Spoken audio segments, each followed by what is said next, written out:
వచ్చే ఏడాది మొదట్లోనే జరగనున్న తమిళనాడు అసెంబ్లీ ఎన్నికల్లో పొలిటికల్ ఈక్వేషన్స్ చాలా వేగంగా మారుతున్నట్లయితే కనిపిస్తోంది. ముఖ్యంగా 2024లో ఆంధ్రప్రదేశ్లో ఎలాంటి ఈక్వేషన్స్ పనిచేశాయో అలాంటి ఈక్వేషన్స్ను లైన్లో పెట్టే పనిలో అయితే ఏఐడిఎంకే జాతీయ ప్రధాన కార్యదర్శి ఎడప్పాడి పళనిస్వామి గారు ఉన్నట్లయితే కనిపిస్తోంది.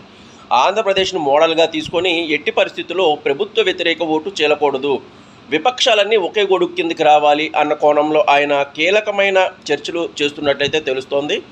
2024 ఎన్నికల్లో ఏఐడిఎంకే బీజేపీ ఇప్పటికే కలిసి పోటీ చేస్తాయి అని ఒక ఒప్పందానికి వచ్చిన తరుణంలో ఇతర పార్టీలు అంటే తమిళనాడులో ఒక ప్రత్యేకమైన ప్రాంతంలో కానీ ఒక వర్గానికి కానీ ప్రాతినిధ్యం వహించే వీసీకే పార్టీ, తిరుమాల వలవన్ గారి వీసీకే పార్టీ, అలాగే కొత్తగా వచ్చిన విజయ్ గారి పార్టీ టీవీకే పార్టీ, ఈ రెండు కూడా ఏఐడిఎంకేతో కలిసి ఈసారి 2024 ఎన్నికల్లో కలిసి పోటీ చేయాలి అన్న కోణంలో అయితే ఎడప్పాడి పళనిస్వామి గారు కీలకమైన చర్చలు చేస్తున్నారు.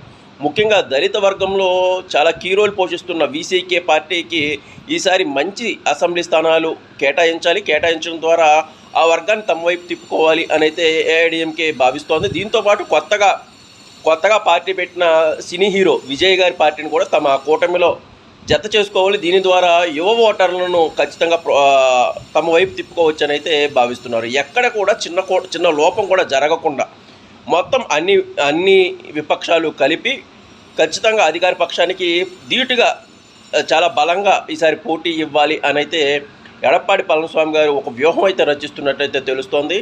ముఖ్యంగా ఆంధ్రప్రదేశ్ ఉప ముఖ్యమంత్రి పవన్ కళ్యాణ్ గారు తమిళనాడు రాజకీయాల్లోకి వెళ్ళిన తర్వాత ఈ కీ ప్రతిపాదన అయితే చేసినట్లు తెలుస్తోంది. ఎక్కడా కూడా ఎప్పుడూ కూడా ప్రభుత్వ వ్యతిరేక ఓటు చీలిపోకూడదు, అన్ని విపక్షాలు కలిసి పోటీ చేస్తేనే మంచి ఫలితాలు వస్తాయి అని అయితే ఆంధ్రప్రదేశ్ ఎన్నికలు చూపాయి.